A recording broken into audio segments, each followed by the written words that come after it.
गुरुजी, गुरुजी मैं हर रोज किसी कारण या गुस्से में अपने पति को बहुत उल्टा सीधा बोल देती हूँ। बढ़िया। बोलने के उपरांत बहुत कष्ट भी होता है, लेकिन फिर अगले दिन जब पति से बात करती हूँ तो पति कहता है शायद मेरे पूर्व जन्म के कोई प्रारब्ध हो। बहुत अच्छा पति यार। बहुत अच्छा विवेकवान पति है भाई, धन्य है आपके पति को। लेकिन हमें लगता है कि आपको थोड़ा कंट्रोल करना चाहिए। आपको मधुर वचन, प्रिय वाक्य, अगर गुस्सा आ रहा है तो मौन होकर हट जाना चाहिए। मुझे पाप तो नहीं लगेगा पति को ऐसा बोलती हूँ तो? देखो, यहां हम पाप की बात तो नहीं कहते, लेकिन प्यार में ऐसा नहीं होना चाहिए।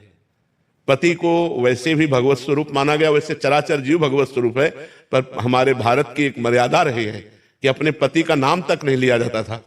जैसे हमने देखा है पूर्व में, अपने पति का नाम छोटू के पापा कह के भले सब उधर करते, लेकिन नाम नहीं लेती थी। माताएं बहनें इतना सम्मान करती थी, पति आ गए तो उठ के खड़े हो जाती थी, मर्यादा।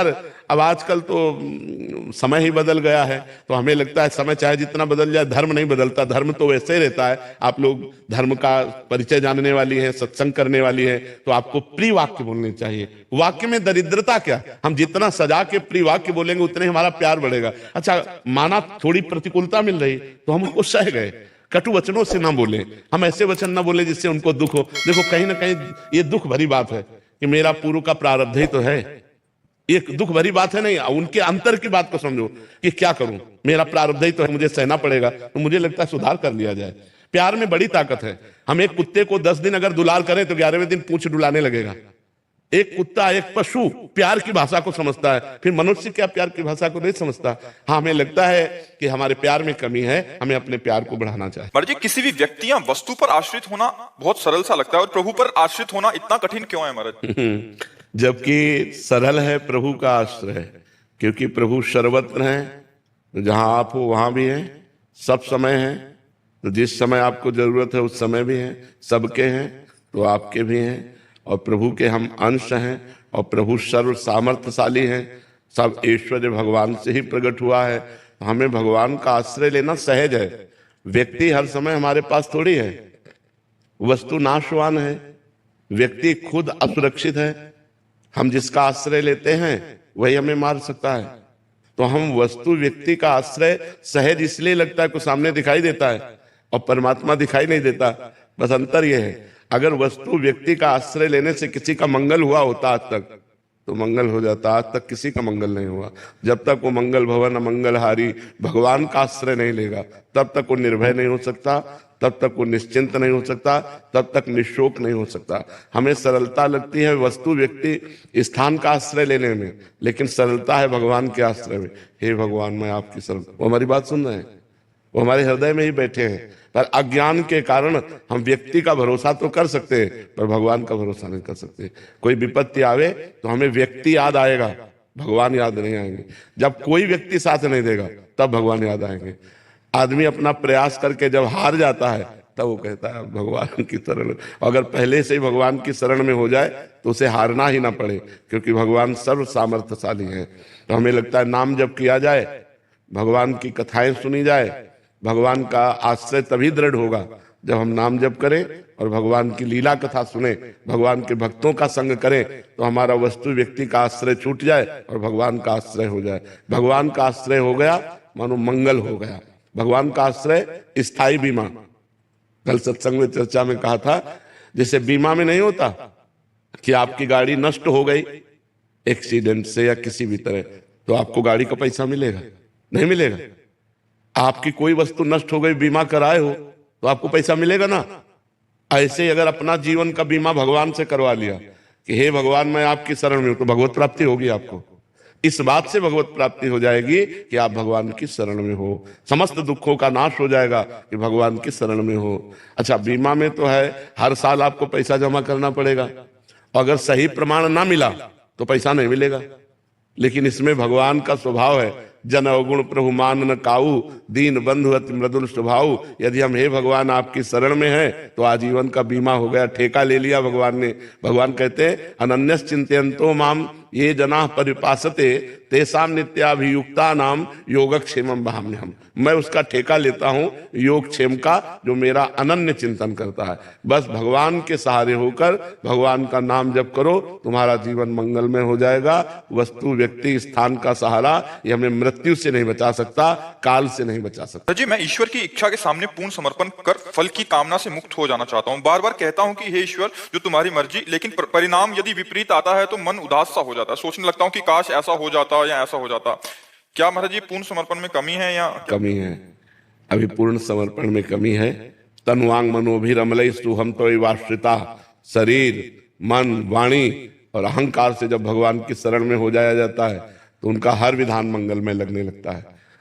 प्रतिकूल से प्रतिकूल परिस्थिति में भी आनंद का अनुभव होता है, हार में भी जीत का अनुभव होता है, दुख में भी सुख का अनुभव होता है। भगवान आनंद समुद्र हैं। जब उनके विधान में हमारा मन राजी हो गया तब शरणागति पूर्ण मानी जाएगी। जोई प्यारो करे सोई मोहि भावे। जो मेरे प्यारे करते हैं वही मुझे अच्छा लगता है। इसके लिए भजन करो, खूब नाम जप करो। जब अंतःकरण पवित्र होगा तो भगवान की शरणागति पूर्ण होगी। मलिन अंतःकरण भगवान की शरण नहीं लेता। मलिन अंतःकरण वस्तु, व्यक्ति का आश्रय लेता है, परिस्थिति का आश्रय लेता है, वो संशय कर बैठेगा। और अगर पूर्ण समर्पण है तो आगे बड़ी कृपा है, बड़ी कृपा है भगवान की। अगर भगवान मंगल भवन सर्वज्ञ हैं तो उन्होंने जो विधान किया वो मेरे लिए मंगल, इस अभी दिखाई दे रहा है मंगल, दिखाई दे रहा है प्रतिकूलता, लेकिन इसका परिणाम जरूर मंगलमय होगा, क्योंकि भगवान मंगल भवन है, भगवान सुख सिंधु है, भगवान आनंद समुद्र है। वो अपने बच्चे को, अपने शरणागत को दुख कैसे दे सकते हैं? ये दुख दिखाई दे रहा है लेकिन होगा इसका मंगल परिणाम। जैसे जहरीला फोड़ा हो जाए तो माँ पैसा दे करके डॉक्टर को और अपने आप से हाथ पकड़कर वो ऑपरेशन करवाती है कि इसका अगर ये जहरीला फोड़ा निकल गया तो ये सुखी हो जाएगा। ऐसे कोई पाप कर्म हमारा जो हमको दुख देने वाला है, भगवान प्रतिकूल परिस्थिति देकर उसको नष्ट कर देते हैं। हम अज्ञानी होने के कारण जान नहीं पाते तो हम भगवान पर आरोप करने लगते हैं कृपा नहीं है। अगर कृपा होती तो हमारा काम हमारे अनुसार बन जाता। ये गलत बात है।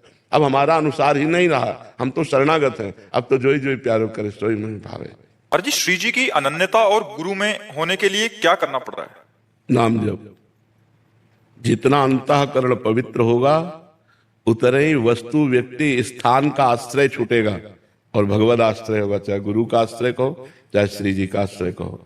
अभी हमारा आश्रय कोई व्यक्ति है, कोई वस्तु है, कोई स्थान है, अपना शरीर है, अपना मन है, अपनी इंद्रियां हैं, भोगों को भोगना है, ये सब प्रपंच है।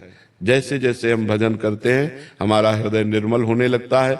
निर्मल हृदय में वासना नहीं रहती, उपासना जागृत होती है। निर्मल हृदय में वस्तु, व्यक्ति, स्थान का आश्रय नहीं होता, भगवान का आश्रय होता है। इसलिए इष्ट और गुरु में प्रीति चाहने के लिए प्रेम मूल यह नाम है। खूब नाम जप करो, भगवान की लीला कथा सुनो, भगवान के चरणों का चिंतन करो, उनके आश्रित हो तो वही श्री जी से भी प्रेम करा देंगे और वही गुरु जी हैं। भगवान और गुरु दो थोड़ी होते हैं। गुरु साक्षात परब्रह्म, तस्मै श्री गुरुवे नमः। गुरु साक्षात परब्रह्म परमात्मा ही गुरु है, दूसरा कोई गुरु थोड़ी है। तो जब हम भगवान का भजन करेंगे तभी हमारा मंगल होगा, और कोई उपाय नहीं है। भजन के सिवा कोई उपाय नहीं।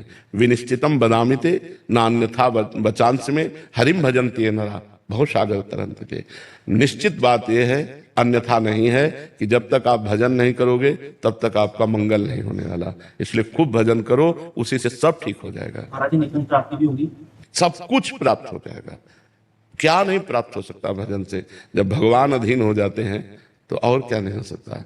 भक्ताधीन मनः पूज्यो, भगवान का एक नाम है, भक्त के अधीन हो जाना। तो कैसे भक्त के अधीन हुए? जो निरंतर भगवान का भजन करता रहता है भगवान उसके अधीन हो जाते हैं। प्रेमाधीन भगवान का नाम। तो खूब भजन करो। भजन के सिवा हमारे पास कोई उत्तर नहीं। बिना भजन के कुछ लाभ नहीं मिलने वाला। चाहे जितना प्रवचन सुन लो, चाहे जितना प्रवचन कर लो, लेकिन अगर भजन नहीं है जीवन में तो अधूरा जीवन है। और कुछ नहीं कर रहे, नाम जप कर रहे, पूरा जीवन है। पूर्ण आनंद आ जाएगा। एक दिन देख लेना सारे दुख मिट जाएंगे। तो भजन सर्वोपरि बात है।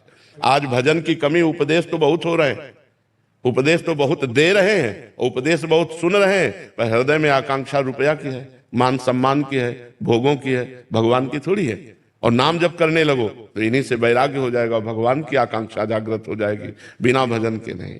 भजन सर्वोपरि है। महामृत्यु मंत्र से क्या मोक्ष की प्राप्ति हो सकती है? जरूर, भगवान शिव मोक्ष दाता है। वो प्रसन्न हो जाए तो जरूर प्राप्ति हो सकती है, पर निरंतर जपा जाए अपवित्र समय को छोड़ करके तब। प्रातः काल में 1 घंटा प्रतिदिन में हम इस बात पर दस्तखत नहीं कर सकते कि 1 घंटा जपने से मोक्ष की प्राप्ति हो जाएगी। 1 घंटा के बाद आप निकले और आपका चिंतन गलत हुआ और आप मर गए तो आप नरक जाएंगे। भरत जी अपना पूरा राज्य छोड़कर, रानी पुत्रों को छोड़कर गंडकी नदी के किनारे भजन कर रहे थे भगवान की प्राप्ति के लिए, और हिरण के बच्चे में मन अटक गया तो अगला जन्म उनका हिरण का हुआ कि नहीं हुआ? तो मोक्ष कहां से प्राप्त हो जाएगा? जब तक निरंतर चिंतन भगवान का नहीं होगा तब तक मोक्ष की प्राप्ति नहीं होगी। जब हर समय भगवान का चिंतन बना रहे, पता नहीं हमारी कब मृत्यु हो जाएगी, हमारा कोई राइट टाइम तो हमें पता है नहीं, वो तो भगवान को तो पता है, हमें तो पता नहीं। तो हम अगर किसी व्यक्ति का चिंतन कर रहे हैं, वस्तु का चिंतन कर रहे हैं, हमारी मौत हो गई तो हम वो व्यक्ति वस्तु बनेंगे, ना कि मोक्ष की प्राप्ति होगी। तो हमें हर समय भजन करना पड़ेगा।